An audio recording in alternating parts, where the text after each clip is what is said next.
ਸਤਨਾਮ ਸ਼੍ਰੀ ਵਾਲਮੀਕ ਸਾਹਿਬ ਜੀ। ਹੋਈ ਏਕ ਬ੍ਰਹਮ ਹੋਈ ਏਕ ਬ੍ਰਹਮ ਹੋਈ ਏਕ ਬ੍ਰਹਮ ਅਜ਼ਰ ਅਮਰ ਅੰਡੋਲ ਨਿਸ਼ਚਲ ਪੁਰਸ਼ੋਤਮ ਸਰਵਪੂਰਨਮ ਸ਼੍ਰੀ ਗੁਰੂ ਵਾਲਮੀਕਿ ਮਹਾਰਾਜ ਸਯਾ ਸਤਨਾਚਰਮ। ਵੋਹੀ ਏਕ ਬ੍ਰਹਮ ਵੋਹੀ ਏਕ ਬ੍ਰਹਮ ਵੋਹੀ ਏਕ ਬ੍ਰਹਮ।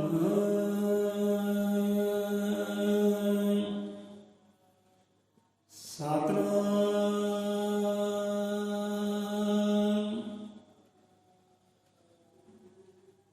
ਅਜ਼ਰ ਅਮਰ ਕਾਲਦਰਸ਼ੀ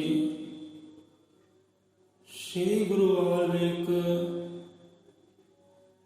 ਮਹਾਰਾਜ ਜੀ ਸਾਹਿਬ ਸ਼ਬਦ ਗੁਰੂ ਮਹਾਰਾਜ ਸਾਹਿਬ ਧੰਨ ਗੁਰਦੇਵ ਧੰਨ ਗੁਰਦੇਵ ਧੰਨ ਗੁਰੂ ਭਗਵਾਨ।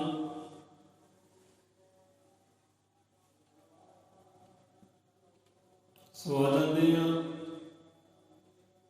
ਕੱਲ੍ਹ ਦੀ ਵਿਚਾਰਧਾਰਾ ਤੇ। ਸੋ ਆਪਣੀ ਡਿਊਟੀ ਆਪਣੀ ਨੌਕਰੀ ਨਿਭਾਉਣੀ ਕਰਦੇ ਹਾਂ। ਮਹਾਰਾਜ ਸਭ ਜੀਵਾਂ ਤੇ ਦਇਆ ਦ੍ਰਿਸ਼ਟੀ ਕਰੇ, ਆਪਣੇ ਨਾਮ ਦੀ ਵਰਖਾ ਕਰੇ, ਗਿਆਨ ਦੇ ਦਾਤਾ ਜੀ ਪ੍ਰਕਾਸ਼ ਕਰੇ, ਸਭ ਜੀਵਾਂ ਦੇ ਹਿਰਦੇ ਅੰਦਰ ਮਨਾਂ ਅੰਦਰ ਵਸੇਰਾ ਕਰੇ, ਆਪਣਾ ਕਰ ਕਰੇ ਦਾਤਾ ਜੀ।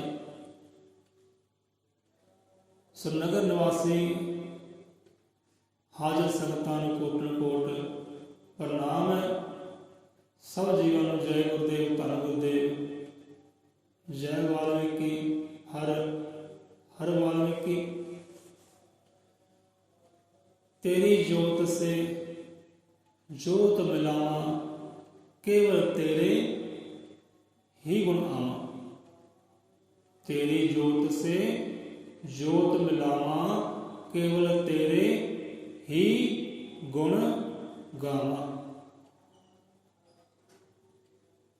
हमको चरण प्रीत समाल वाल्मीकि गुरुदेव दयाल रखियो हमारी खबर ख्याल। सो एक अरदास है, अरजोई है, बेनती है परमात्मा के अपने गुरा अगे कैसी कृपा बन जाए, ऐसी नज़र सवली हो जाए। ये आत्मा रूपी जोत वो परमात्मा रूपी जोत के नाल एकमिक हो जाए, अपेध हो जाए, ऐसी दया दृष्टि हो जाए मेरे सतगुर दी, मेरे गुरु भगवान दी कि होना प्यार तादी है। जो वही नज़र सवली होएगी, दया दृष्टि होगी, कृपा होएगी, तद ये आत्मा रूपी जोत परमात्मा रूपी ज्ञान की जोत के नाल एकमिक हो जाती है। जिवें कहंदा कि जो नीर का नीर न मिलना, तो ज्योति से जोत का मिलना। जिदा नदियां दौड़दियां ने सागर दे वल, इदां ही ये जोत भी खिंची जाती है। जोत अंदर चाह होती है कि मैं परमात्मा रूपी जोत स्वरूप नाल एकमिक हो जावां। नदियां दौड़दियां ने पिया मिलने वास्ते सागर दे वल, इधर जोत नूं भी खिच होनी चाहिए है कि इहदा मेल मिलाप भी जोत स्वरूप प्रकाश स्वरूप ज्ञान स्वरूप दया दे सागर दे करना दे सागर प्रेम दे सागर दे नाल मेल मिलाप हो जाए। जो नील का नील मिलना, त्यों ज्योति का जोत से मिलना। मिट गए गौर पाए विश्राम सदा सदा हे कुर्बान। क्या बात है। मिट गए गगन पाए विश्राम। अरदास विच भी आउंदा है 184 मेदनी पावे पद निर्माण। सो उत्थे जाके निर्माण होने, उत्थे जाके विश्राम होने। सारे की मंजिल उही है। 184 जीव है, सारे का विश्राम ਉਹੀ है जो जोत ना जोत मिल जाए। सो केवल तेरे ही गुण गावां। सो कल के विचार से आ जाते गुणों तो कथा कहानी शुरू हुई सी। वाल्मीकि गुण की जो सार बिना गुण ईश्वर दर तो हार। इतों कथा कहानी कल शुरू हुई सी, इतों ही आप फिर आरंभ कर लेंगे हैं। इत्थे अरदास बेनती अरजोई है अपने गुरां अगे कि सतगुरु महाराज गुरु भगवान जी हो अपने गुण बख्शिश करो, अपने गुणों की सानू रास बख्शिश करो। ये अवगुणों के भरिया हुआ जीवां नूं, निर्गुणे जीवां नूं अपने गुण बख्शिश करो। वाल्मीकि गुण की जो सार, गुणों की रास बख्शिश करो, गुणों के खजाने बख्शिश करो कि आपके गुणों तो बिना परमात्मा तेरे दर तो भी तरकारा है, धक्के है। सो अपने गुण बख्शिश करो, अपनी मत बख्शिश करो, अज्ञान भंडारे बख्शिश करो। सुगुणा की गल आई है तो इतने जगत गुरु सतगुरु महाराज गुरु भगवान जी, जगत गुरु स्वामी सतगुरु रविदास महाराज जी बचन भी चेते आ गए हैं। वही गुणों बारे जिक्र करते हैं। शब्द आंदा बाणी अंदर चंडाल का जिक्र आया, ब्राह्मण का जिक्र आया, पूजा की गल आई है। विचार करते हैं साहिब महाराज कि ब्राह्मण मत पूजिए, गुणों की गल है। ब्राह्मण मत पूजिए जो होवे गुणहीन, पूजिए चरण चंडाल के जो होवे गुण प्रवीण। प्रवीण तो भाव होंदा जिहड़ा भरपूर है, रमया होया है, समाया होया है, एक रूप एक रंग हो गया, भर गया नाम रस दे नाल, गुणों के नाल भर गया, रबी गुणों नाल भर गया, उन्होंने कहते प्रवीण। लै भी ये हुण प्रवीण हो गया, समा गया, ये बूझ सागर हो गई है, उन्होंने कहते प्रवीण। प्रवीण हो गया भाव के समा गया, अपेद हो गया। सो गुणों की गल है। इतने सतगुरु रविदास जी समझाना करते भाई इतने उच्ची कुल ना देखो, उच्ची जाति ना देखो, अमीर बंदा ना देखो कि अमीर को सलामा होवे, अमीर पूजिया जाए, उच्ची जाति पूजी जाए, उच्ची कुल पूजी जाए, तो नहीं। गुणों की पूजा की गल की है कि जिहदे अंदर गुण है ना, वो ब्रह्म वाले, उन्होंने पूजो, उन्होंने मनो, उहदे अगर सिर झुकाओ। कहते ब्राह्मण मत पूजिए जो होवे गुणहीन। जे वो ब्राह्मण है, कहते उच्ची कुल का, उच्ची जाति का, सब तो उच्चा है, फस्ट है। ब्राह्मण कहलो कहते हैं, ब्राह्मण कहते हैं प्यारिओ कि जिहदे कोल ब्रह्म का ज्ञान है, जिहदे कोल ब्रह्म वाले गुण है, जिन्हें जान लिया पहचान लिया अपने अंदरले ब्रह्म, अपनी आत्मा परमात्मा, जिहड़ा एकमिक हो गया है, कोई भेद ही नहीं है, बूंद सागर हो गई है, उन्होंने कहते हैं ब्राह्मण। जिन्हें वो ब्रह्म को जान लिया है, एकमिक हो गया, जिहड़े गुण वो ब्रह्म के कोल है, परमात्मा के कोल है, वही गुण वो जीव के अंदर हुण भरपूर हो गए है, वो हो जाता है ब्रह्म। जिन्हें ब्रह्म को जान लिया, जिहड़े गुण ब्रह्म के कोल है, परमात्मा के, वो गुणों को अपने अंदर प्रगट कर लिया, वो हो गया ब्राह्मण। इत्थे उच्ची कुल नहीं है, उच्ची जाति का जिक्र नहीं है, इत्थे जिन्हें ब्रह्म को जान लिया वो ब्राह्मण, जिहदे अंदर ब्रह्म प्रगट हो गया वो ब्राह्मण। जे तो ब्राह्मण के कोल परमात्मा वाले गुण है, फिर तो पूजो मनो, पूजो सलामा करो, झुको उहदे अगे, नमस्कार करो, प्रणाम करो, अदब करो, सत्कार करो। जे कोई जात का ब्राह्मण है, उच्ची कुल का ब्राह्मण है, तो उसको परमात्मा वाले ब्रह्म वाले गुण ना होण, वो कहते पूजन योग नहीं है। ब्राह्मण मत पूजिए जो होवे गुणहीन, जिसको कोई चंगा गुण ही नहीं है। परमात्मा वाले गुण, परमात्मा वाले किहड़े गुण है कि परमात्मा सारिਆਂ ਨੂੰ ਇੱਕੋ ਨਜ਼ਰ ਦੇ ਨਾਲ ਵੇਖਦਾ ਹੈ। ਸਭ ਤੇ ਰਹਿਮਤਾਂ ਇੱਕ ਸਮਾਨ ਹੀ ਵਰਸਾਉਂਦਾ ਹੈ। ਉਹਦੀ ਨਜ਼ਰਾਂ ਵਿੱਚ ਨਾ ਕੋਈ ਸ਼ੂਦਰ ਹੈ, ਨਾ ਕੋਈ ਸਵਰਨ ਹੈ, ਨਾ ਕੋਈ ਉੱਚਾ ਹੈ, ਨਾ ਕੋਈ ਨੀਵਾਂ, ਨਾ ਅਮੀਰ, ਨਾ ਗਰੀਬ ਹੈ। ਉਹਦੇ ਲਈ ਸਾਰੇ ਬਰਾਬਰ ਹੀ ਹੈ, ਸਾਰੇ ਸਾਮੀ ਹੈ, ਸਾਰੇ ਉਹ ਧੀਆਂ ਪੁੱਤਰ ਹੀ ਹੈ, ਕਿਉਂਕਿ ਉੱਥੋਂ ਹੀ ਪ੍ਰਗਟ ਹੋਏ ਆ। ਸਾਰੇ ਦਾ ਪਿਤਾ ਪਰਮੇਸ਼ਵਰ ਹੈ। ਤੇ ਪਿਤਾ ਦੇ ਮਨ ਦੇ ਵਿੱਚ ਭੇਦ ਅਭੇਦ ਕਹਿੰਦੇ ਆ ਇੱਕ ਵਿੱਚ ਹੋ ਜਾਣਾ, ਭੇਦ ਕਹਿੰਦੇ ਆ ਵੰਡ ਵਿਤਕਰੀਆਂ। ਉਹਦੇ ਅੰਦਰ ਭੇਦ ਨਹੀਂ ਹੈ। ਸੋ ਜਿਹਦੇ ਅੰਦਰ ਇਹ ਗੁਣ ਹੋਵੇ, ਸਾਰਿਆਂ ਨੂੰ ਸਮ ਨਜ਼ਰ ਨਾਲ ਵੇਖਣਾ, ਬਰਾਬਰ ਨਜ਼ਰ ਨਾਲ ਵੇਖਣੇ, ਕੋਈ ਉੱਚਾ ਨਹੀਂ, ਕੋਈ ਨੀਵਾਂ ਨਹੀਂ, ਕੋਈ ਸ਼ੂਦਰ ਨਹੀਂ, ਕੋਈ ਸਵਰਨ ਨਹੀਂ, ਉਹ ਹੋ ਜਾਂਦਾ ਹੈ ਬ੍ਰਾਹਮਣ, ਬ੍ਰਹਮ ਰੂਪ ਹੋ ਜਾਂਦਾ ਹੈ। ਬ੍ਰਹਮ ਵਾਲੇ ਗੁਣ ਉਹਦੇ ਅੰਦਰ ਆ ਜਾਂਦੇ ਨੇ, ਉਹ ਬ੍ਰਾਹਮਣ। ਸੋ ਜਿਹਦੇ ਕੋਲ ਇਹ ਗੁਣ ਨਹੀਂ ਹੈ ਪਰਮਾਤਮਾ ਵਾਲੇ, ਉਹ ਕਦੇ ਬ੍ਰਾਹਮਣ ਹੋ ਨਹੀਂ ਸਕਦਾ। ਉੱਚੀ ਕੁਲ ਹੋ ਸਕਦੀ, ਉੱਚੀ ਜਾਤੀ ਹੋ ਸਕਦੀ ਹੈ, ਪਰ ਬ੍ਰਾਹਮਣ ਨਹੀਂ ਹੋ ਸਕਦਾ। ਸੋ ਇਹੋ ਜਿਹੇ ਨੂੰ ਕਹਿੰਦੇ ਪੁੱਜੋ ਨਾ, ਸਵਾਲ ਨਾ ਕਰੋ, ਉਹਦੇ ਅੱਗੇ ਝੁਕੋ ਨਾ। ਬ੍ਰਾਹਮਣ ਮਤ ਪੂਜੀਏ ਜੋ ਹੋਵੇ ਗੁਣਹੀਣ, ਪੂਜੀਏ ਚਰਨ ਚੰਡਾਲ ਕੇ। ਜਿਹਨੂੰ ਚੰਡਾਲ ਕਹਿਤਾ ਭਈ ਇਹ ਤਾਂ ਚੰਡਾਲ ਹੈ, ਕਾਤਲ ਹੈ, ਨੀਵਾਂ ਹੈ। ਚੰਡਾਲ ਦਾ ਮਤਲਬ ਅਰਥ ਭਾਵ ਕੋਈ ਹੋਰ ਹੈ, ਪਰ ਇੱਥੇ ਨਿਮਾਣਾ ਦੱਸਿਆ ਗਿਆ, ਨੀਚ ਦੱਸਿਆ ਗਿਆ।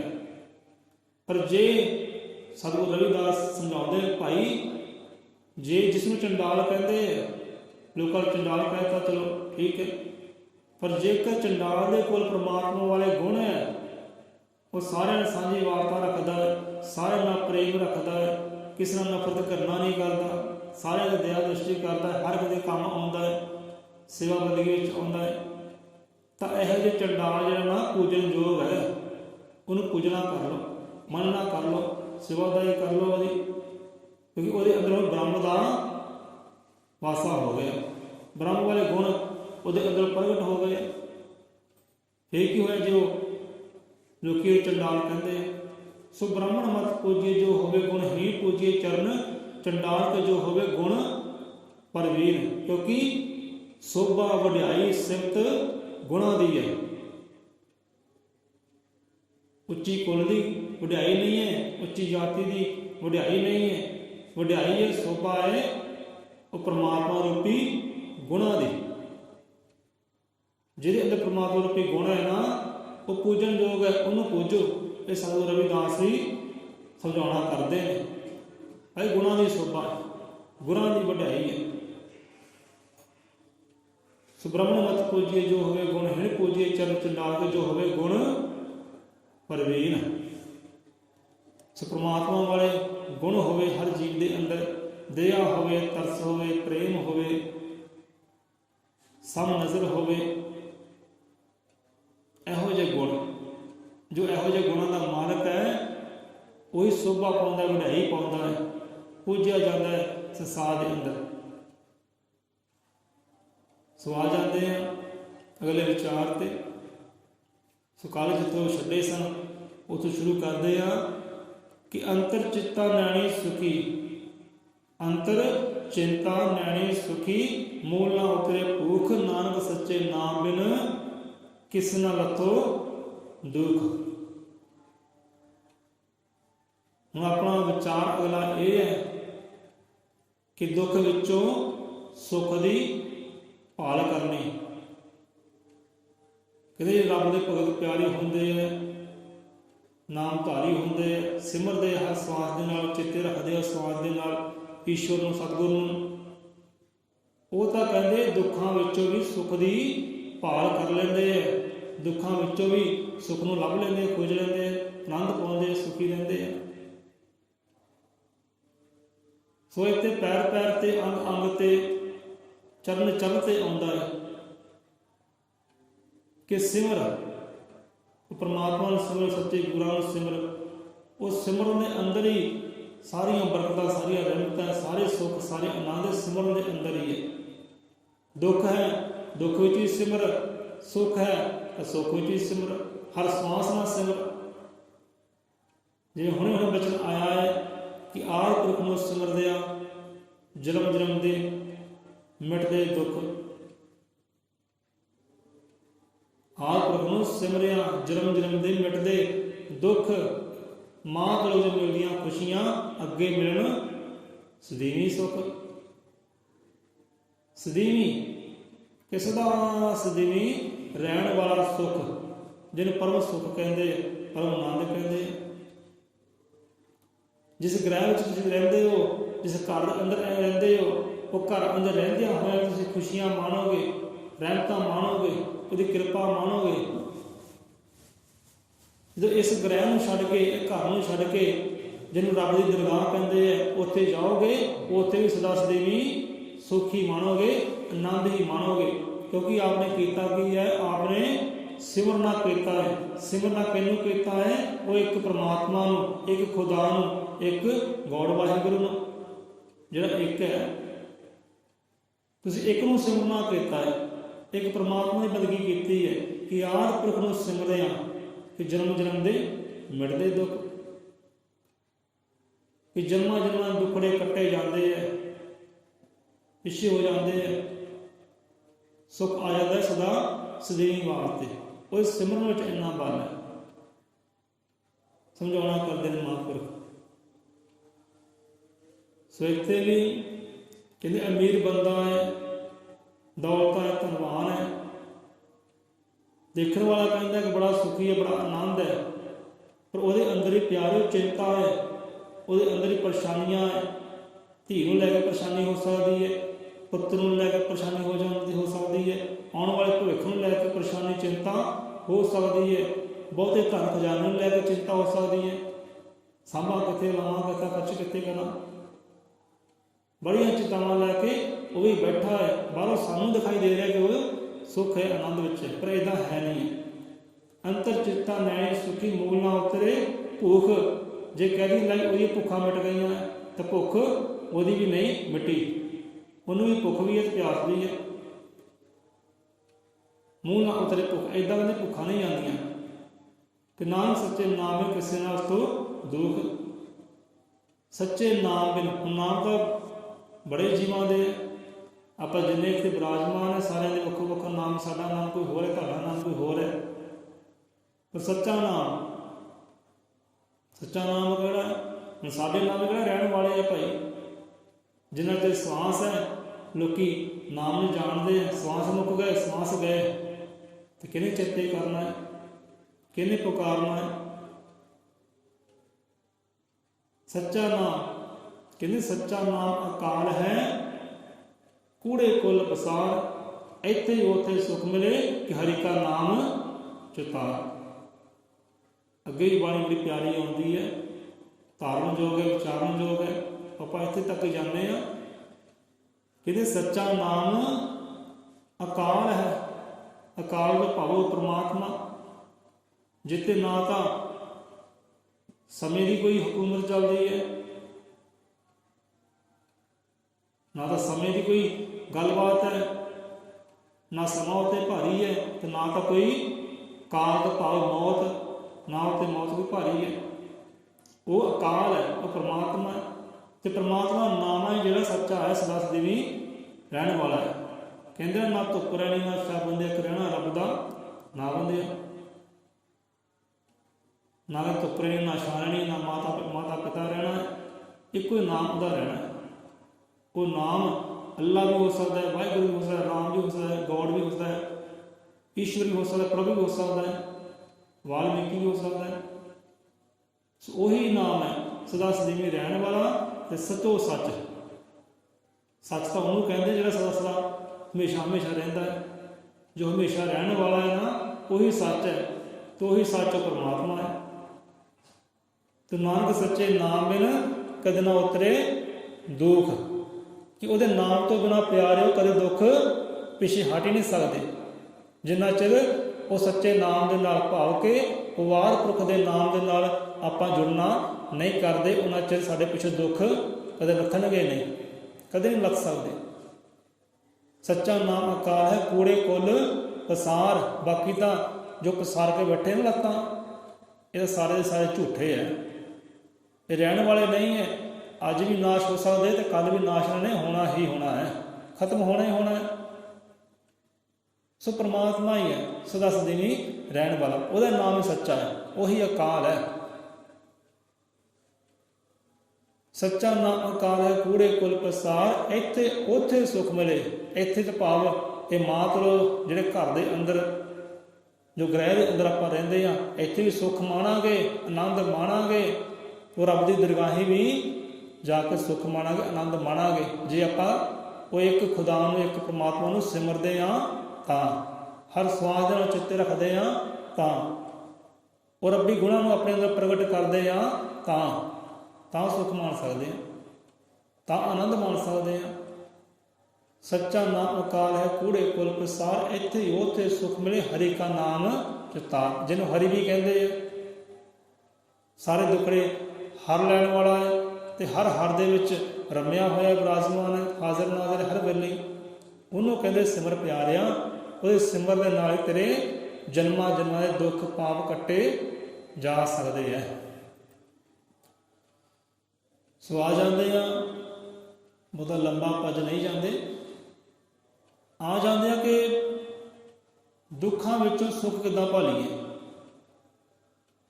ਕਿੱਦਾਂ ਦੁੱਖਾਂ ਵਿੱਚ ਵੀ ਉਹਨਾਂ ਸੰਤਾਂ ਰਹਿਬਰਾਂ ਗੁਰੂਆਂ ਪੀਰਾਂ ਨੇ ਆਨੰਦ ਮਾਣਿਆ, ਸੁੱਖ ਮਾਣਿਆ। ਕਿ ਅੱਜ ਦਾ ਬੰਦਾ ਅੱਜ ਦਾ ਜੀ ਮਾਣ ਸਕਦਾ, ਇਹ ਬੰਦਾ ਵੀ ਮਾਣ ਸਕਦਾ, ਉਹ ਵੱਡੀ ਗੱਲ ਨਹੀਂ ਹੈ। ਪਰ ਵਿਸ਼ਵਾਸ, ਸ਼ਰਧਾ, ਇੱਕ ਦਾ ਸਿਮਰਨਾ, ਇੱਕ ਦੀ ਬੰਦਗੀ ਹੋਵੇ ਤਾਂ, ਇੱਕ ਦਾ ਚੇਤਾ ਹੋਵੇ ਤਾਂ। ਬੰਦਾ ਦੁੱਖਾਂ ਵਿੱਚ ਉਦੋਂ ਹੀ ਪੈਂਦਾ ਹੈ ਜਦੋਂ ਉਹਦਾ ਚੇਤਾ ਭੁੱਲ ਜਾਂਦਾ ਹੈ। ਜਦੋਂ ਰੱਬ ਦਾ ਚੇਤਾ ਭੁੱਲ ਜਾਂਦਾ ਹੈ ਨਾ, ਸਤਿਗੁਰ ਦਾ ਚੇਤਾ ਭੁੱਲ ਜਾਂਦਾ ਹੈ, ਦੁੱਖਾਂ ਵਿੱਚ ਹੀ ਬੰਦਾ ਉਦੋਂ ਹੀ ਪੈਂਦਾ ਹੈ।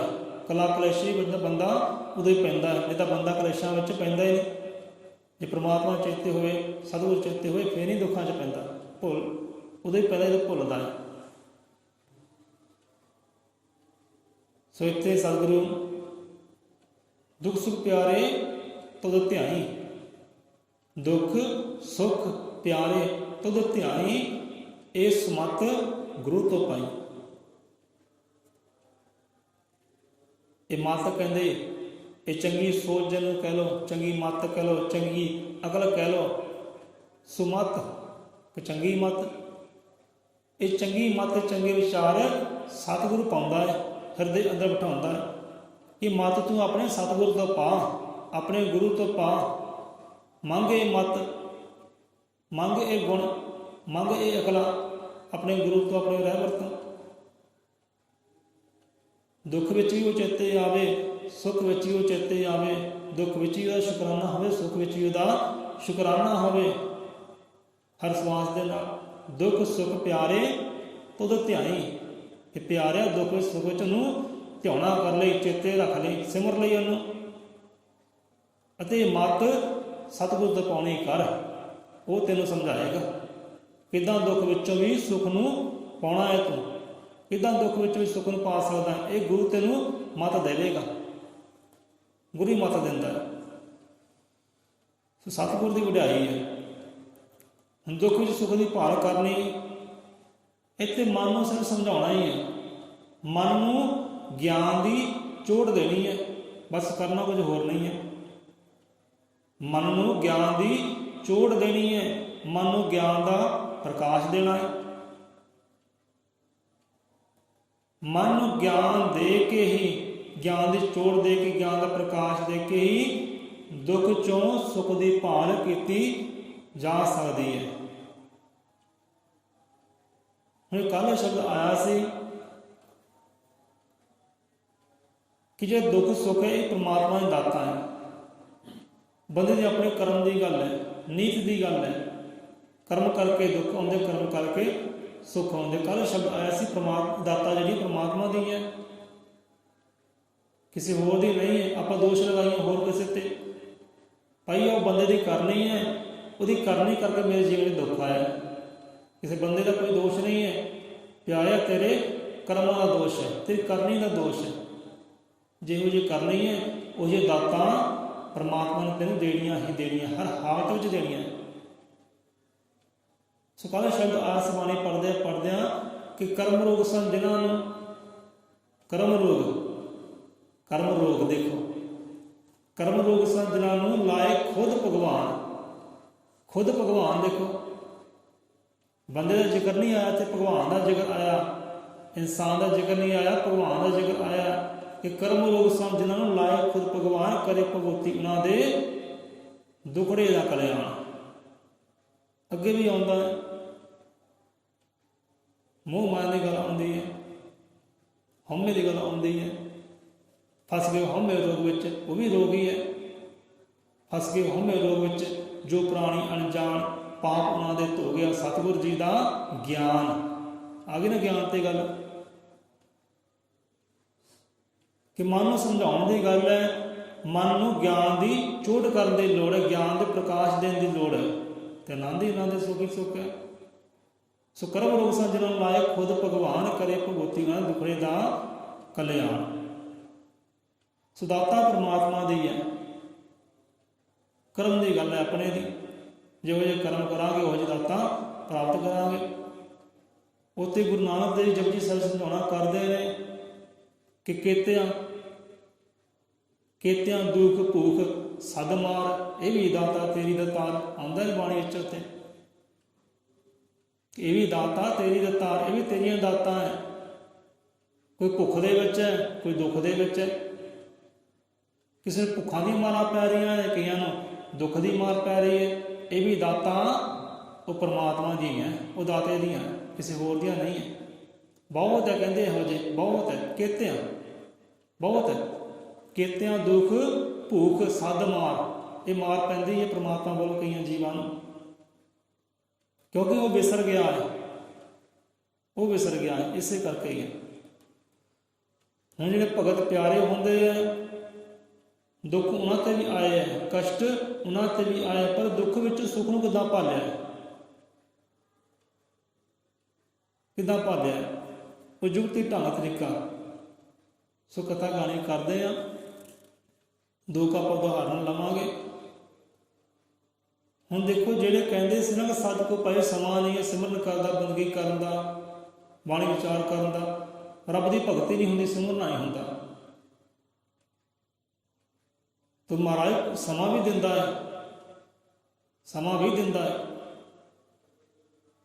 जी पिछली बार कथा कहानी की सी एक बार कि किदां ये दुख क्यों आउंदे है, ये पीड़ा दर्द क्यों आउंदा है बंदे नूं, वो कथा कहानी की सी। दुख उदों ही आउंदे है, कष्ट उदों ही आउंदे है जदों भुल जाते हैं, इहो जिहे कर्म कर बैठे हैं। सो इत्थे कहते साढ़े को समा नहीं बंदगी करदा, चौंकड़ा मारन दा, ते सतगुरु महाराज समा भी दिंदा है। उधर समा दिंदा किदां है, हुण देखो आ जो बीमारी चली है, लॉकडाउन होए, लोग घरां च कैद होए, तो वो की सी, वही तो रब ने समा दिता सी कि भाई मैनू भुल गया सी, अल्लै हुण तैनूं चेते कराई है, अल्लै बह हुण तूं कहंदा सी ना कि मैं तो परमात्मा समा नहीं है, सतगुरु महाराज मैं क्षमा कर दे, मैं तो समा ही है नहीं सिमरन का, भगती करन दा, तेरा नाम जपण दा, अल्लै तैनूं समा भी दिता, बह जा हुण घरां दे अंदर कोठे जिंदे मार के तैनूं समा दिता, कर बंदगी, बंदगी कर। हुण जे सुख चाहना ना आनंद चाहना कर बंदगी सिमर, रब ने समा भी दिता। आ दूसरा दौर भी शुरू हो गया, फिर कहते दोबारा फिर समा दे रहा है। सो इदां हुण दुख तो आया, दुख भी सुख की पाल इदां करनी है कि परमात्मा ठीक है तू दुख दिता है, पर दुख विच मैं आनंद पाना, सुख पाना तैनूं सिमर के, तैनूं चेते करके। गुरुआं पीरां दे दुख आए है, दुख विच रोए नहीं, कुरलाए नहीं, सगों ध्यान जोड़िया, सुरत जोड़ी, अखां बंद कर लिया तो सुरती जोड़ ली, परमात्मा के ध्यान अवस्था में चले गए ने। जो गए ध्यान अवस्था में आनंद पाया, सुख पाया। इदां दुखों विच भी सुख की उन्होंने भाल की है, तो बंदा भी कर सकता है।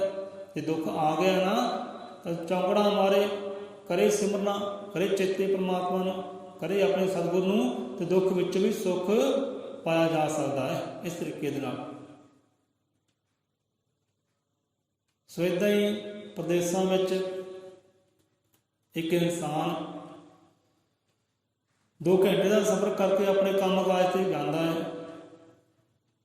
है गुरु वाला नाम धारी है, ਪਰ ਨਾਮਧਾਰੀ ਹੋਣ ਦੇ ਬਾਵਜੂਦ ਵੀ, ਗੁਰੂ ਵਾਲਾ ਹੋਣ ਦੇ ਬਾਵਜੂਦ ਵੀ ਉਹਦੇ ਕੋਲ ਇਕਾਂਤ ਵਿੱਚ ਬਹਿ ਕੇ ਸਿਮਰਨ ਕਰਨ ਦਾ ਸਮਾਂ ਨਹੀਂ ਹੈ। 2 ਘੰਟੇ ਜਾਣ ਨੂੰ ਲੱਗਦੇ ਆ, ਫਿਰ 2 ਘੰਟੇ ਆਉਣ ਲੱਗਦੇ ਆ, ਰੋਟੀ ਪਾਣੀ ਵੀ ਆਪ ਕਰਨਾ ਹੈ। ਤੇ ਹੁਣ ਸਮਾਂ ਦਿੱਤਾ ਪਰਮਾਤਮਾ ਨੇ, ਖਿਮਾ ਮੰਗਦਾ ਪਰਮਾਤਮਾ, ਮੇਰੇ ਕੋਲ ਸਮਾਂ ਨਹੀਂ ਹੈ ਤੇਰੀ ਬੰਦਗੀ ਕਰਨ ਦਾ। ਹੁਣ ਕੀਤਾ ਕੀ ਹੈ, ਚਲੋ ਉਹਦਾ ਐਕਸੀਡੈਂਟ ਹੋਇਆ, ਬਾਂਹ ਦੀ ਹੱਡੀ ਟੁੱਟ ਗਈ, ਐਕਸੀਡੈਂਟ ਹੋਇਆ, ਹੁਣ ਬਹਿ ਗਿਆ ਘਰ ਦੇ ਅੰਦਰ। ਹੁਣ ਘਰ ਦੇ ਅੰਦਰ ਬਹਿ ਗਿਆ, ਹੁਣ ਰੋਇਆ ਨਹੀਂ, ਕੁਰਲਾਇਆ ਨਹੀਂ, ਰੱਬ ਨੂੰ ਤਾਨੇ ਨਹੀਂ ਮਾਰੇ, ਸਤਿਗੁਰੂ ਨੂੰ ਤਾਨੇ ਨਹੀਂ ਮਾਰੇ, ਰੋਸੇ ਨਹੀਂ ਕੀਤੇ, ਹੁਣ ਸ਼ੁਕਰਾਨਾ ਹੀ ਕਰਦਾ ਹੈ। ਹੁਣ ਉਹੀ ਬੰਦਾ ਸ਼ੁਕਰਾਨਾ ਹੀ ਕਰਦਾ ਹੈ ਕਿ ਪਰਮਾਤਮਾ ਸ਼ੁਕਰ ਹੈ ਤੇਰਾ,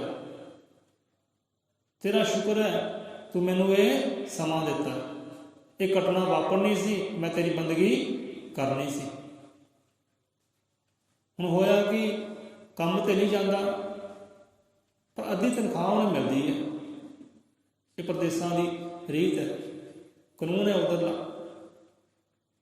ਐਕਸੀਡੈਂਟ ਹੋ ਗਿਆ, ਅੱਧੀ ਤਨਖਾਹ ਉਹਦੇ ਘਰ ਸਮੇਂ ਸਿਰ ਆਉਂਦੀ ਹੈ, ਟਾਈਮ ਸਿਰ ਆਉਂਦੀ ਹੈ, ਅੱਧੀ ਤਨਖਾਹ ਵੀ ਮਾਣਦਾ ਹੈ। ਹੁਣ ਕੋਨੇ 'ਚ ਬਹਿ ਕੇ ਉਹ ਧਿਆਨ ਵੀ ਕਰਦਾ ਹੈ। ਹੁਣ ਦਿੱਤਾ ਤਾਂ ਰੱਬ ਨੇ ਦੁੱਖ, ਉਹ ਦੁੱਖ ਵਿੱਚ ਵੀ ਸੁੱਖ ਨੂੰ ਪਾਉਣਾ ਕਰ ਲਿਆ, ਉਹ ਆਨੰਦ ਨੂੰ ਪਾਉਣਾ ਕਰ ਲਿਆ, ਸਿਮਰਨ ਕਰਕੇ, ਭਗਤੀ ਕਰਕੇ, ਧਿਆਨ ਅਵਸਥਾ ਵਿੱਚ ਜਾ ਕੇ। ਇੱਦਾਂ ਰੱਬ ਦੇ ਪਿਆਰੇ ਭਗਤ ਪਿਆਰੇ ਦੁੱਖ ਵਿੱਚ ਵੀ ਸੁੱਖ ਦੀ ਭਾਲ ਕਰ ਲੈਂਦੇ ਆ, ਉਹਨੂੰ ਸਿਮਰ ਕੇ, ਬੰਦਗੀ ਕਰਕੇ। ਬਾਹਰ ਤਾਂ ਭਾਵੇਂ ਦੁੱਖੀ ਦੁੱਖ ਸੀ, ਪਰ ਸਿਮਰਨ ਦੇ ਨਾਲ ਅੰਤਰ ਹਿਰਦੇ ਵਿੱਚ ਆਨੰਦ ਆ ਗਿਆ, ਸੁੱਖ ਆ ਗਿਆ, ਤੇ ਹੌਲੀ ਹੌਲੀ ਉਹਦੀ ਹੱਡੀ ਵੀ ਠੀਕ ਹੋ ਗਈ। ਮਹੀਨੇ ਬਾਅਦ 2 ਮਹੀਨੇ ਬਾਅਦ ਫਿਰ ਚੜ੍ਹ ਗਿਆ ਕੰਮ ਤੇ, ਸ਼ੁਕਰਾਨੇ ਕਰਦਾ ਹੋਇਆ। ਇੱਦਾਂ ਗੁਰੂ ਪਿਆਰੇ ਭਗਤ ਪਿਆਰੇ ਦੁੱਖ ਵਿੱਚ ਸੁੱਖ ਪਾ ਲੈਂਦੇ ਆ। ਹੁਣ ਇੱਦਾਂ ਹੀ ਸੰਤ ਹੋਏ, ਮਹਾਰਾਜ ਹੋਏ ਆ, ਸਿੱਖ ਸੇਵਕਾਂ ਦੇ ਸਤਿਗੁਰੂ ਹੋਏ ਆ, ਸਿੱਖ ਸੇਵਕਾਂ ਦੇ ਸਤਿਗੁਰੂ ਹੋਏ ਆ, ਦੇਹ ਧਾਰੀ। ਹੁਣ ਦੇਹ ਧਾਰੀ ਗੁਰੂ ਹੋ ਗਏ ਬਿਮਾਰ, ਦੇਹ ਧਾਰੀ ਗੁਰੂ ਹੋ ਗਏ ਬਿਮਾਰ, ਹਸਪਤਾਲ ਦੇ ਅੰਦਰ ਉਹ ਦਾਖਲ ਮੰਜੇ ਤੇ ਪਏ ਆ। ਹੁਣ ਜਿੰਨੇ ਵੀ ਗੁਰਾਂ ਦੇ ਪਿਆਰੇ ਆ, ਸਿੱਖ ਸੇਵਕ ਸਾਰੇ ਹਾਲ ਚਾਲ ਪੁੱਛਣ ਆਉਂਦੇ ਆ।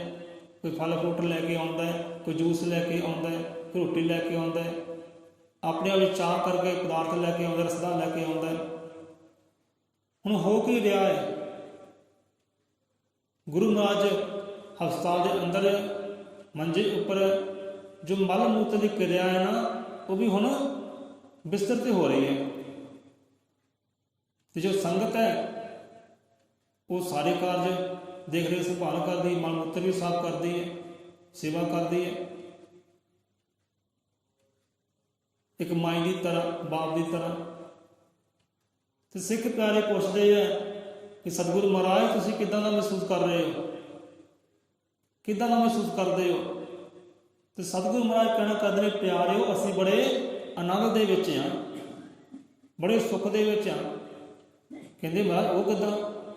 ਰੱਬ ਨੇ ਤੁਹਾਨੂੰ ਮੰਜੀ 'ਚ ਪਾ ਦਿੱਤਾ ਹੈ, ਮਲ ਮੂਤਰ ਦੀ ਕਿਰਿਆ ਵੀ ਬਿਸਤਰ ਤੇ ਹੋ ਰਹੀ ਹੈ, ਤੁਸੀਂ ਫਿਰ ਵੀ ਆਨੰਦ ਵਿੱਚ, ਫਿਰ ਵੀ ਸ਼ੁਕਰਾਨਾ ਹੀ ਕਰਦੇ ਹੋ, ਇਹ ਕਿੱਦਾਂ? ਕਹਿੰਦੇ ਅਸੀਂ ਸ਼ੁਕਰਾਨਾ ਹੀ ਕਰਦੇ ਹਾਂ, ਬਲਿਹਾਰੇ ਜਾਂਦੇ ਹਾਂ ਪਰਮਾਤਮਾ ਦੇ ਕਿ ਸਾਨੂੰ ਫਿਰ ਤੋਂ ਉਹਨਾਂ ਨੇ ਬੱਚਾ ਬਣਾ ਦਿੱਤਾ ਹੈ,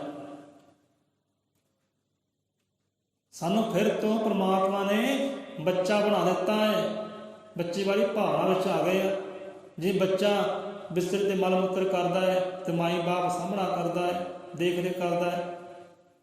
ਪਰਮਾਤਮਾ ਨੇ ਸਾਨੂੰ ਸਮਾਂ ਬਖਸ਼ਿਆ, ਮੁੜ ਕੇ ਬੱਚਾ ਬਣਾਉਣ ਕਰ ਦਿੱਤਾ ਕਿ ਮੇਰੀ ਸੰਗਤ ਨੂੰ, ਮੇਰੇ ਪਿਆਰਿਆਂ ਨੂੰ, ਸਿੱਖ ਸੇਵਕਾਂ ਨੂੰ ਮੇਰੀ ਮਾਤਾ ਪਿਤਾ ਬਣਾਉਣਾ ਕਰ ਦਿੱਤਾ ਹੈ।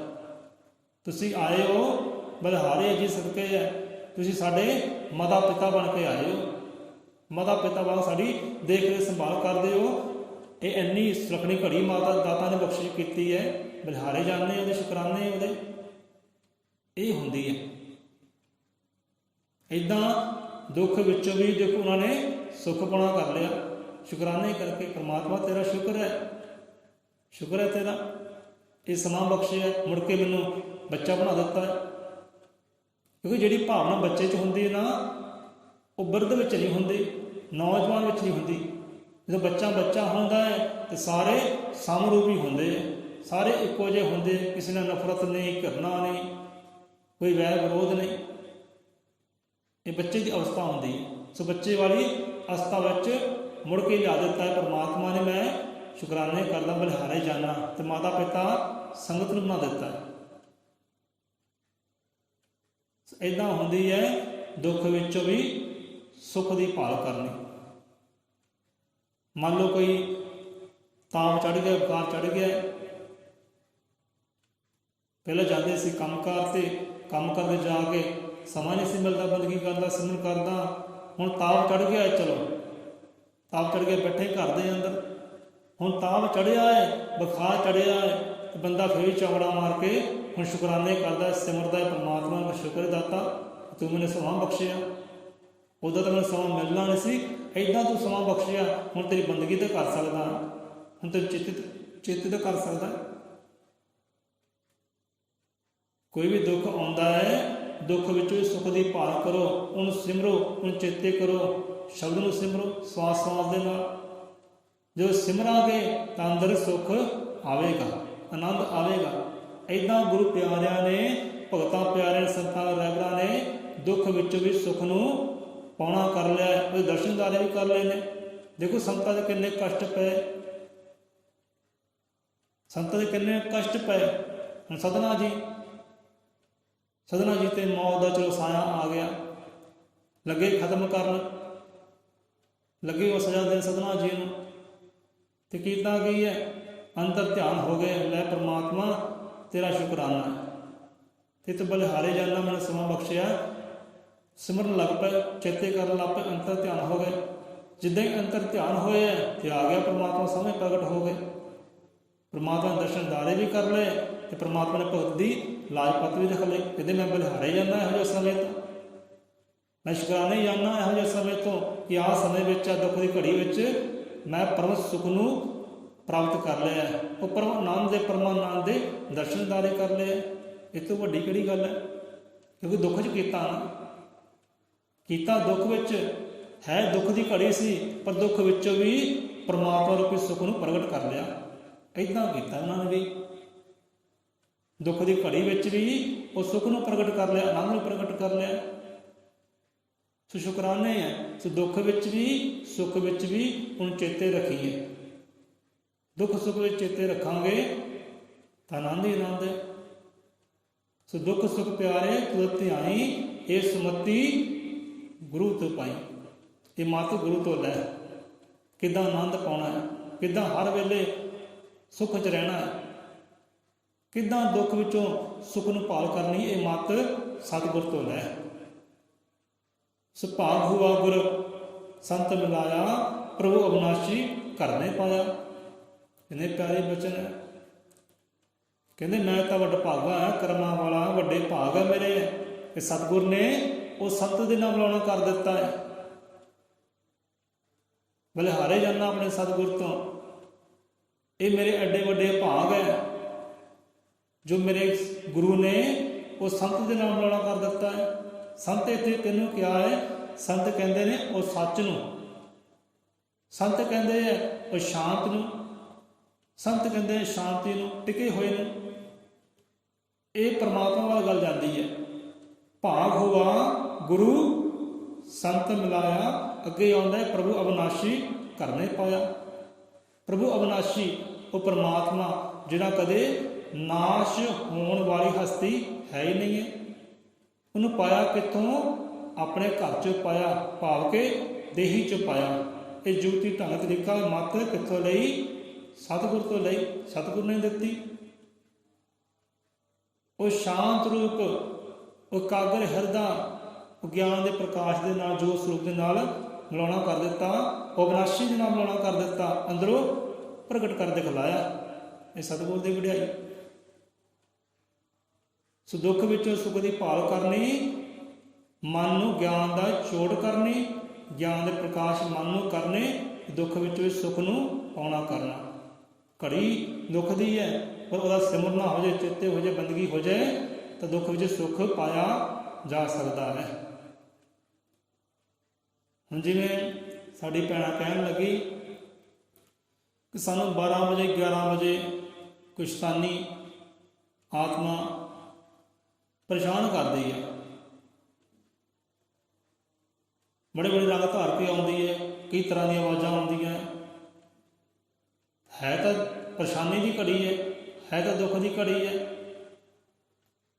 ਪਰ ਪ੍ਰਮਾਤਮਾ ਤੁਹਾਨੂੰ ਅਗਾਹ ਕਰ ਰਿਹਾ, ਸਾਵਧਾਨ ਕਰ ਰਿਹਾ ਕਿ ਜਿਹੜੀ ਚੀਜ਼ ਦੀ ਤੁਹਾਨੂੰ ਲੋੜ ਹੈ ਨਾ, ਜਿਹੜੀ ਦਵਾਈ ਦੀ ਤੁਹਾਨੂੰ ਲੋੜ ਹੈ, ਉਹ ਦਵਾਈ ਤੁਹਾਨੂੰ ਪ੍ਰਮਾਤਮਾ ਦੇ ਰਿਹਾ ਹੈ। ਹੁਣ ਲੈਣ ਦੀ ਜ਼ਰੂਰਤ ਹੀ ਸਿੱਖੋ। ਹੁਣ ਉਹ ਸਮਾਂ ਕਿਹੜਾ ਹੈ? ਉਹ ਸਮਾਂ ਸਿਮਰਨ ਵਾਲਾ ਹੈ, ਬੰਦਗੀ ਵਾਲਾ ਹੈ, ਗੁਰੂਆਂ ਪੀਰਾਂ ਸੰਤਾਂ ਵਾਲਾ ਸਮਾਂ ਹੈ। ਉਹ 12-1 ਦਾ ਸਮਾਂ ਹੋਵੇ ਤਾਂ ਪ੍ਰਮਾਤਮਾ ਤੁਹਾਨੂੰ ਜਗਾ ਰਿਹਾ ਕਿਸ ਤਰੀਕੇ ਦੇ ਨਾਲ ਕਿ ਤੁਸੀਂ ਇਹ ਦਵਾ ਲੈ ਲਓ, ਸਾਰੇ ਰੋਗਾਂ ਦਾ ਦਾਰੂ ਲੈ ਲਓ। ਜੇ ਤੁਹਾਨੂੰ ਕੋਈ ਪਰੇਸ਼ਾਨ ਕਰ ਰਿਹਾ ਨਾ, ਅੱਧੀ ਰਾਤ ਤੇ ਉੱਠੋ, ਮੂੰਹ ਹੱਥ ਧੋਵੋ, ਲਾਓ ਚੌਂਕੜਾ, ਜੁੜੋ ਸ਼ਬਦ ਦੇ ਨਾਲ, ਸਵਾਸ ਦੇ ਨਾਲ, ਪ੍ਰਮਾਤਮਾ ਨੂੰ ਚੇਤੇ ਕਰੋ। ਦੇਖੋ ਕਿੱਧਰ ਜਾਂਦੀਆਂ ਫਿਰ ਅਵਗਤ ਰੂਹਾਂ, ਰੂਹਾਂ ਤੁਹਾਨੂੰ ਪਰੇਸ਼ਾਨ ਕਰਦੀਆਂ ਕਿੱਧਰ ਜਾਂਦੀਆਂ, ਫਿਰ ਦੇਖਿਓ। ਉਹ ਸਮਾਂ ਤੁਹਾਨੂੰ ਪ੍ਰਮਾਤਮਾ ਦੇ ਰਿਹਾ ਕਿ ਪਿਆਰੇ ਆ ਉੱਠ, ਹੁਣ ਤੇਰੇ ਉੱਠਣ ਦਾ ਸਮਾਂ, ਤੇਰੀ ਬੰਦਗੀ ਦਾ ਸਮਾਂ, ਉੱਠ, ਧਿਆਨ ਸੋਚਦਾ ਹੋ ਜਾਂਦਾ ਹੈ। ਕੇਤਿਆਂ ਦੁੱਖ ਭੁੱਖ ਸਦਮਾਰ ਇਹ ਵੀ ਦਾਤਾ ਤੇਰੀ ਦਤਾਰ। ਇਹ ਦਾਤਾਂ ਸਾਰੀਆਂ ਉਹਦੀਆਂ, ਦੁੱਖ ਵੀ ਉਹ ਦਿੰਦਾ, ਸੁੱਖ ਵੀ ਉਹ ਦਿੰਦਾ ਹੈ। ਪਰ ਇੱਥੇ ਸਿਖਾ ਕੇ ਰਿਹਾ ਹੈ ਪ੍ਰਮਾਤਮਾ, ਉਹ ਦਾਤਾ ਸਿਖਾ ਕੇ ਰਿਹਾ ਹੈ, ਆਪਣੀ ਰਜਾ ਵਿੱਚ, ਆਪਣੇ ਭਾਣੇ ਵਿੱਚ ਰਹਿਣ ਦਾ ਸਿਖਾ ਰਿਹਾ ਕਿ ਸਿੱਖ ਕਿੱਦਾਂ ਰਜਾ 'ਚ ਰਹਿਣਾ। ਇਹ ਉਹਦੀ ਰਜਾ ਹੀ ਹੈ, ਸਮਝ ਲਓ ਕਿ ਧਿਆਨ ਹੀ ਹੈ। ਉਹ ਆਪਣੀ ਰਜਾ ਵਿੱਚ ਰਹਿਣਾ ਸਿਖਾ ਰਿਹਾ, ਪੈ ਰਿਹਾ ਤੈਨੂੰ। ਉਹਦੀ ਰਜਾ ਵਿੱਚ ਤੈਨੂੰ ਰਹਿਣਾ ਆ ਗਿਆ ਨਾ, ਆਨੰਦ ਹੀ ਆਨੰਦ ਹੈ, ਹਨੇਰਾ ਹੀ ਕੋਈ ਨਹੀਂ, ਚਾਨਣ ਹੀ ਚਾਨਣ ਹੈ, ਸੁੱਖ ਹੀ ਸੁੱਖ ਹੈ, ਆਨੰਦ ਹੀ ਆਨੰਦ ਹੈ। ਉਹ ਰਜਾ ਵਿੱਚ ਰਹਿਣਾ ਸਿੱਖ, ਕਿਉਂਕਿ ਗੁਰੂ ਪੀਰ ਅਵਤਾਰ ਸਾਰੇ ਉਹਦੀ ਰਜਾ ਵਿੱਚ ਰਹੇ ਹੈ। ਦੁੱਖ ਹੈ ਤਾਂ ਵੀ ਉਹਦੇ ਭਾਣੇ ਵਿੱਚ, ਤਾਂ ਵੀ ਉਹਦੀ ਰਜਾ।